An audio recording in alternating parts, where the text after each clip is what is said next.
Hi, everyone, and welcome back to Amazing Sharks.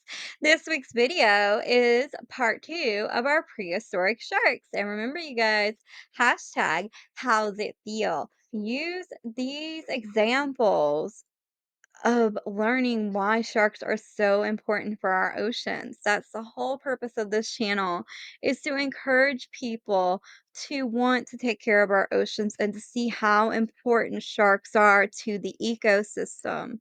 Don't just think of them as your enemy. They're your friends and they're everybody's friends. Without sharks, our oceans would be a mess.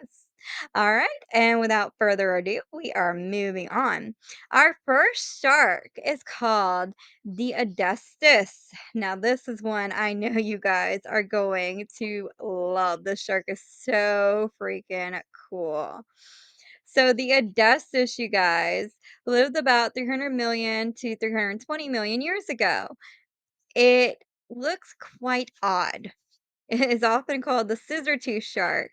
It had curved jaws that resulted in teeth sticking out at odd angles. While its appearance is crazy, it was a large shark that reached up to 22 foot in length, about the same size as the largest great white shark today. The most interesting thing about the Adustus is the way it used to hunt. Sharks all have interesting hunting methods, though we sometimes don't get to know too much about how prehistoric sharks hunted their prey, but that can't be said about Adustus. While some parts of their hunting do remain a mystery, it is thought that Adestus would thrash its head up and down and create wounds on its prey, something that you just don't see in today's sharks. All right, so this shark was alive from the late Carboniferous of the United Kingdom, Russia, and the United States. Most remains consist of isolated curved blades or whorls that are studded with teeth that in life were situated within the midline of the upper and lower jaws. The Adestus's teeth grew in curved blades or whorls. In the Adestus's case, only a single row of teeth occurred in the midline of each jaw, leading Adestus to sometimes be described as, like we said, the scissor tooth shark. The degree of curvature in teeth brackets along the spine are distinct in each species. It was first described in 1856 and its type species is Adestus vorax. All right. The whorls of Adestus are composed of numerous serrated teeth that have long V-shaped rods that are stacked on top of each other, akin to roof tiling. Up to a dozen teeth are present in each whorl at any time. Teeth grew in the back end of the whorl and gradually migrated forward through the whorl before being ejected at the front end. Up to 40 teeth could have grown in each whorl during the lifetime of the animal. The upper and lower whorls are distinct to their morphology, with the lower whorl having greater depth of curvature. As with most cartilaginous fishes, preserved skeletal material is rare, and this is because, as we learned in the previous video, cartilage has poor potential for fossilization. However, several specimens with the preserved cranial remains have been reported, the most important being the FMNHPF2204, a crushed juvenile specimen likely representative of E. herrenschi, which preserves both upper and lower blades in association with a well preserved chondrocranium and its jaws. The Meckel's cartilage of the lower jaw is approximately 1.5 times the length of the lower whorl. The end of the lower whorl extends forward beyond the edge of the Meckel's cartilage. The Meckel's cartilage was articulated with a slender quadrate via a socket in Meckel's cartilage, which articulated with a process of the quadrate. The quadrate at its other end articulated with the otic process of the chondrocranium, the structure that houses the brain and sensory organs. The upper tooth blade was rigidly held between two plates of palatine cartilage, which at their front ends are crescent shaped, matching the curvature of the tooth whorl. With the upper whorl extending forward beyond the cartilage, the condocranium was capped by a shield shaped dorsal plate. No postcranial remains are known of the Adestus. However, postcranial remains are known for other of the same genera of the shark. These kind of give us a little bit of detail about the shark, even though we cannot guarantee that it's exactly the same. Due to the unusual nature of the tooth whorls and the historic lack of cranial material, many hypotheses for how the whorls function have been proposed. Early hypotheses suggested that they were indeed teeth or were defensive spines located on the fins. Wayne M. Itano proposed that the whorls were arranged vertically to slash prey. In the description of the cranial material of the Adestus, Tampanila and colleagues found that the tooth whorls function as effective grasping and slicing tools for soft-bodied prey. The jaws of the Adestus were operated by a two-gear system involving double jointed of the quadrate bone, allowing for forward and backward movement of the lower jaw, similar to Tisotile, seen in living squamates, with an estimated force output of 1907 newtons. The authors proposed that during prey approach, adductor muscles pulled the Meckel's cartilage of the lower jaw upwards and forwards to close the jaw, causing each tooth to slice roughly 3 times its length, and push the prey into the teeth upon the upper wall. During the subsequent opening of the jaw and mouth, the Meckel's cartilage moved backwards and downwards by the adductor muscles, causing slices. 13 species of Adestus have been named, but in a 2019 morphometric analysis, only 4 were considered valid, which span a 6 million year interval in the late Carboniferous, 313 to 307 million years ago. Species of Adestus are divided into 2 groups, those of which have asymmetrical crowns that slant forwards and those with symmetrical ones. The earliest known species are from the late Bashkirian of the United Kingdom, with the first appearances in Russia and the United States during the Moscovian, corresponding to a rise in sea levels. Those localities were situated in paleoquatorial tropical latitudes. Most remains of Adestus are found in marine shales that overlie cool swamp deposits as a result of marine transgression events.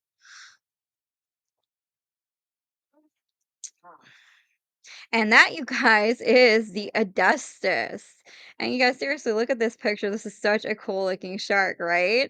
All right, you guys, let's move on to our next shark, the Xenocanthus. All right, you guys. So the Xenocanthus. Check out this guy. He doesn't even look like a shark. He looks like, I don't know, a pointy-headed fish, maybe? It's often called an eel shark. It became extinct about 202 million years ago, making it another very old shark on this list. While it is a shark, the Xenocanthus definitely doesn't look like one. Plus, this was a freshwater shark. Because this shark was a freshwater shark, the Xenocanthus possibly thrived in waters such as swamps, allowing its eel-like body to beneficially help it navigate around. A larger, modern-looking type of shark definitely wouldn't have thrived in these types of fresh waters. Xenocanthus didn't get too big and is mainly thought to only have grown to be about a meter in length. The shark also looked quite a lot like modern day eels, hence its name.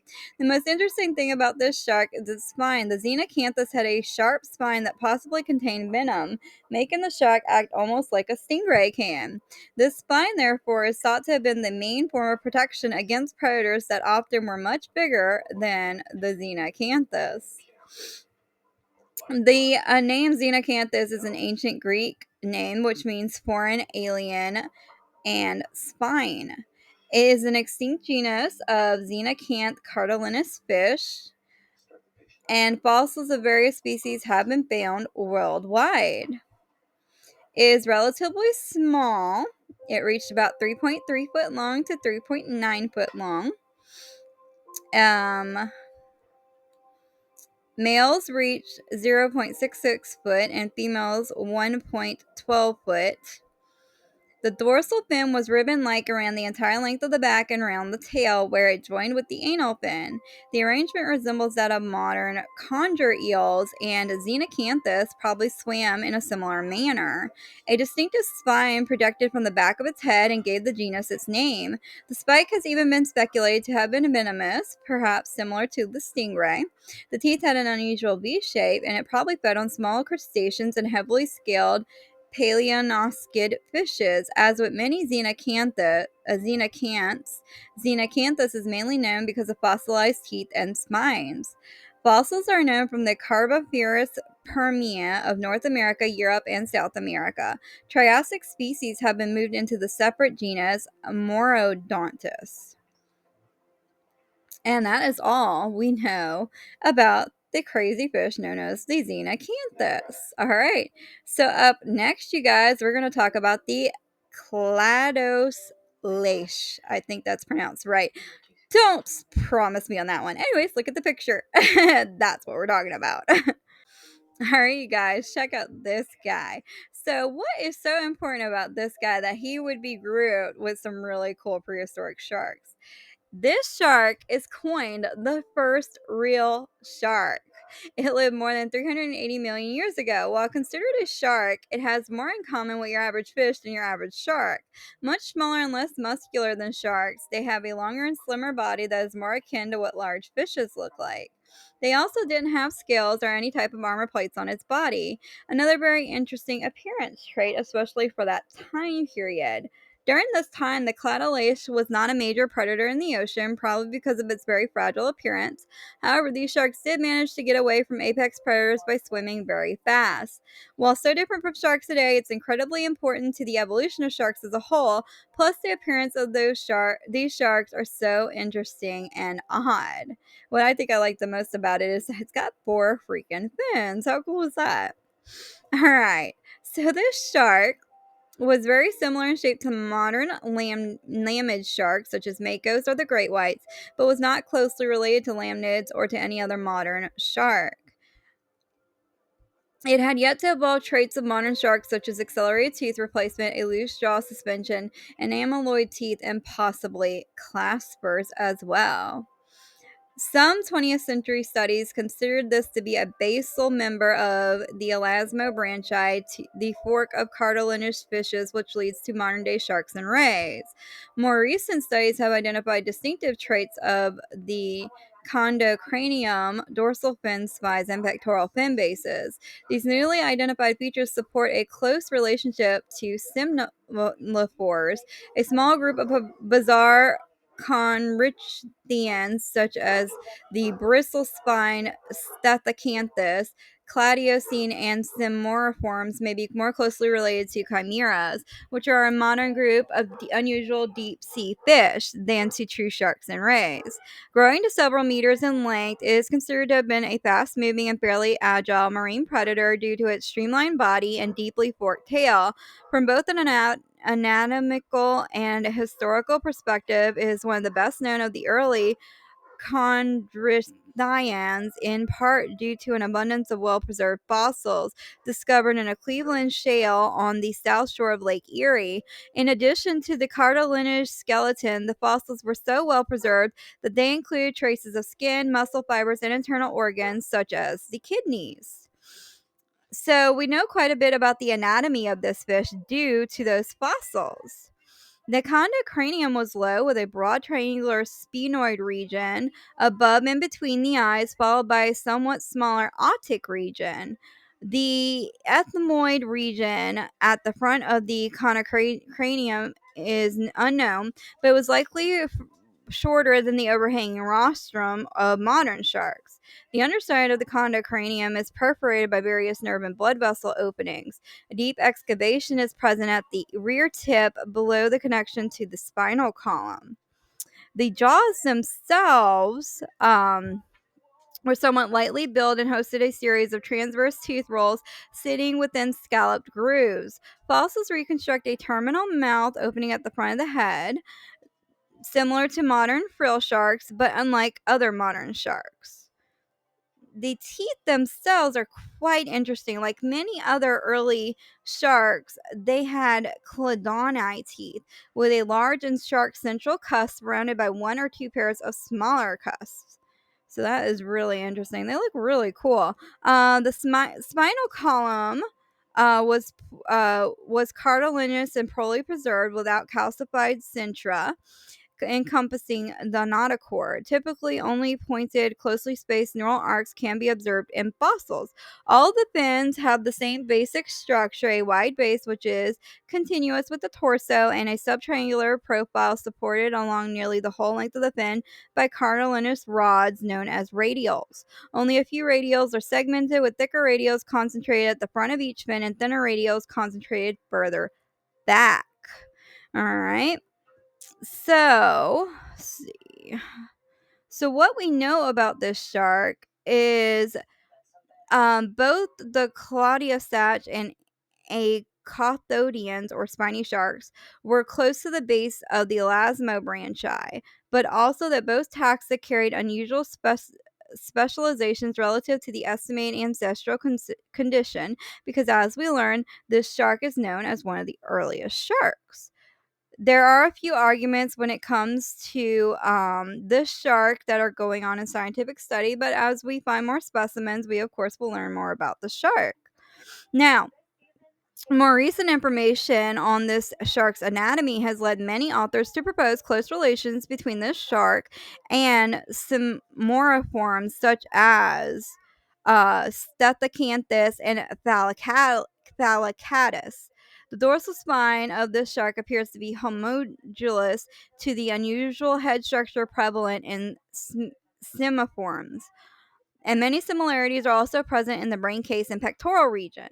So there is a lot of evidence to suggest that these sharks are very related to our current modern day sharks. Now, as to the teeth, they were slender and smooth edged, making them suitable for grasping but not tearing or chewing. They were predators, and the well preserved fossils found in Cleveland Shale revealed a significant amount regarding their eating habits. Within the gut were remnants of their stomach contents. These remains include mostly small, ray thin, bony fishes, um, as well as tylocephalan anthropods and conodonts, hagfish like protovertebrates.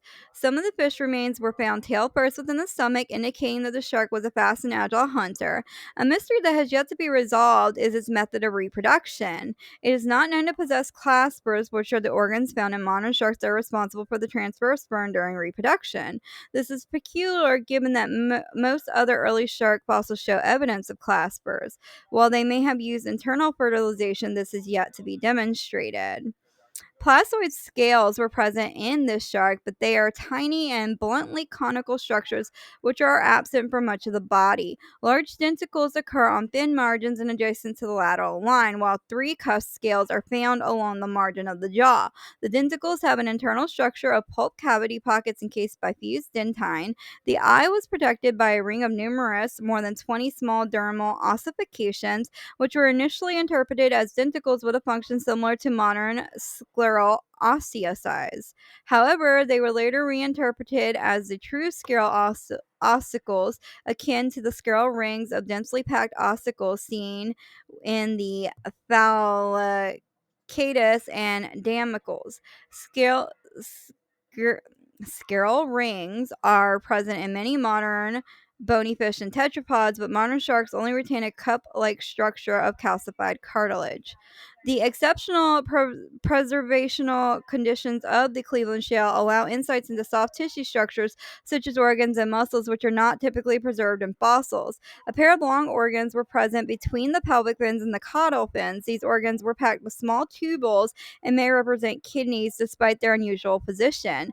This suggests that the body cavity of the shark, including the digestive and urinary systems, extend further back into the caudal peduncle relative to modern sharks. Gut content and coprolites are strongly twisted, arguing the digestive system was similar to living sharks. The musculature of this shark is organized into discrete packages of muscle fibers, which are easier to differentiate than those of modern sharks.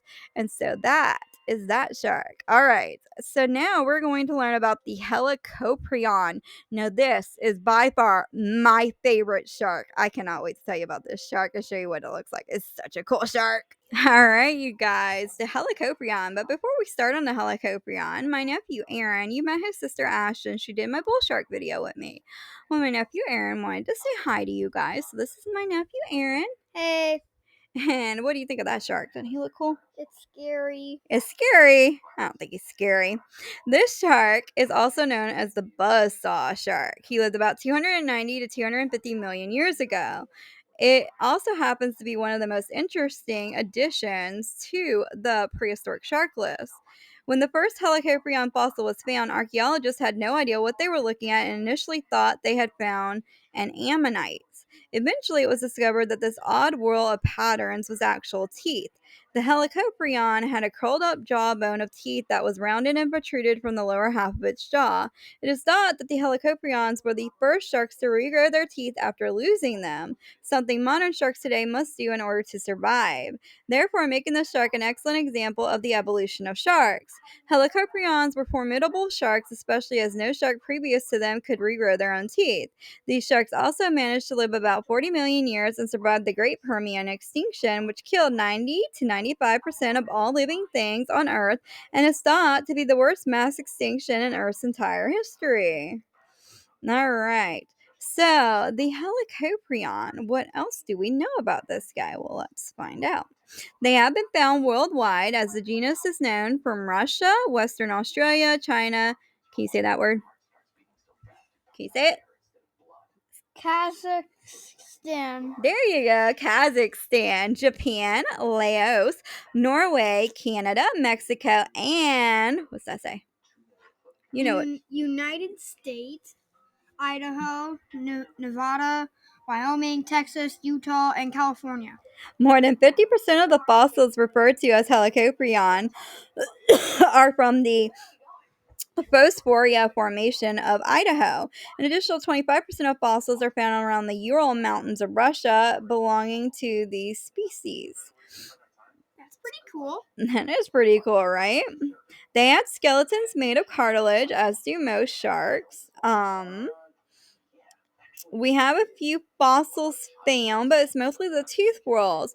And the helicoprion is so well known because of its tooth whorls. So if it's only the tooth rolls, doesn't mean the rest of its body got eradicated? Well, honey, what we learned about previously was that when a shark dies, its body is mostly made of cartilage. You know what on your body is made of cartilage? Yeah, ear, nose, Right. ear, nose. Right. And cartilage isn't like bone, so it doesn't fossilize. So we don't see a lot of their bodies, Yep. but we do get teeth and vertebrae. Yeah. Your ears and nose are actually very soft because of the cartilage. That's right. All right. So helicoprion specimens preserving more than tooth whorls are very rare. The best preserved specimen is a helicoprion that was found in Idaho in the 1950s and was originally described in 1966. A 2013 redescription um, it was made accompanied by CT scanning in order to reveal the cartilaginous remains more in detail. CT scanning revealed a nearly complete jaw apparatus articulated in a closed position with three-dimensional preservation. Alongside the tooth whorl, the specimen preserves a palaquadrate forming the upper jaw, Meckel's cartilage forming the lower jaw, and a robust lateral cartilage bracing the tooth whorl. All of these structures are composed of prismatic calcified cartilage. This specimen did not preserve a chondrocranium, the cartilaginous structure which would have housed the brain and sensory organs. Tooth-like scales, specifically known as odontodes, have been found associated with this shark's remains in Kazakhstan. They are broadly similar to the scales of other sharks such as Scarpion and Ornithiprion. These scales have a cap-shaped base with a concave lower surface. Alright, so what else do we know? Besides the unusual saw-like tooth whorl and the lack of wear on the teeth of Helicoprion, implies a diet of soft-bodied prey, as hard-shelled prey would simply slip out of the mouth. Due to the narrow nature of the jaw, suction feeding is unlikely to have been effective, and Helicoprion is thought to have been a bite feeder. Biochemically modeling by Ramsey in 2015 suggests that the teeth in the whorl had distinct functions depending on where they were in the spiral. The frontmost teeth served to snag and pull prey further into the mouth, while the middle tooth sphere and the hind teeth served to puncture and bring prey further into the throat, with the prey being squeezed between the whorl and the two halves of the paloquadrate. The labial cartilage served to buttress and provide support to the whorl. They may have started with a large gape during initial prey capture, followed by smaller jaw opening and closing cycles to further transport prey into the mouth, as is done by modern bite-feeding sharks. While modern sharks shake their heads from side to side to facilitate sawing and cutting their prey, the teeth of Helicoprion would likely further cut the prey during the jaw opening due to the arc-like pattern of the front teeth, similar to the slashing motion of a knife. Helicoprion likely used a series of rapid, forceful jaw closures to initially capture and push prey deeper into the oral cavity, followed by cilic opening and closing of the jaw to facilitate sawing through the prey. That's neat. Isn't it? Yeah, I can't believe that it saw through prey. Well, yeah, it's also known as the saw shark, so of course it Yeah. does. All right. So, what we know about the history, there are three species of Helicoprion that are currently considered valid, differing in the proportions of the upper, middle, and lower sections of the tooth crown. These differences are only apparent in adult individuals past the 85th tooth of the spiral. Now, these sharks, we have some historical reconstructions done of these guys because, of course, who couldn't help but reconstruct these guys? However, hypotheses for the placement and identity of the Helicoprion's tooth whorls were controversial from the moment it was discovered. The first known Helicoprion fossils discuss the various hypotheses concerning the nature of its fossils. Several people have thought that it could have crawled upward, it could have crawled downward, it could have been in the middle of the jaw like a saw. We really do not know how these teeth were actually done. However, currently, we believe, according to 2000, the reconstruction should be a tooth well found in Kazakhstan, preserved radial scratch marks. The whorl was also found near several wide tuberculated teeth, similar to those of the putative castanoid.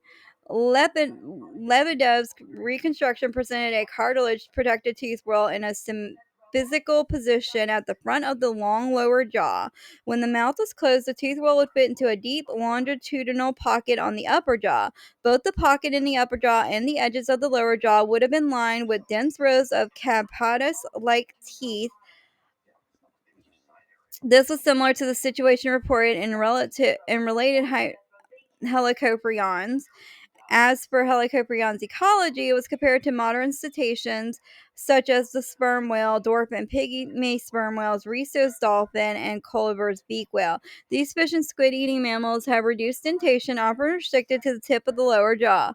Lebdekov's reconstruction approximates modern views on Helicoprion's anatomy, though the hypothetical long jaw and Campotus like lateral dentation has been suspended by CT data. So that, you guys, is the Helicoprion. All right, you guys, next week, more prehistoric sharks. Thanks so much for tuning in. I hope y'all have a great rest of your day. Say bye-bye, Aaron. Bye, and please subscribe. That's right, you guys. Like, comment, and subscribe. And remember, if you give me what you want to learn about, I will do a video on it or even a series like this one. This one was a request. Somebody wanted to hear about prehistoric sharks, so that is what I'm doing. And who knows which of my nieces and nephews are going to appear in next video, right? All right, you guys, have a great rest of your day, and I'll see you next week for more amazing sharks.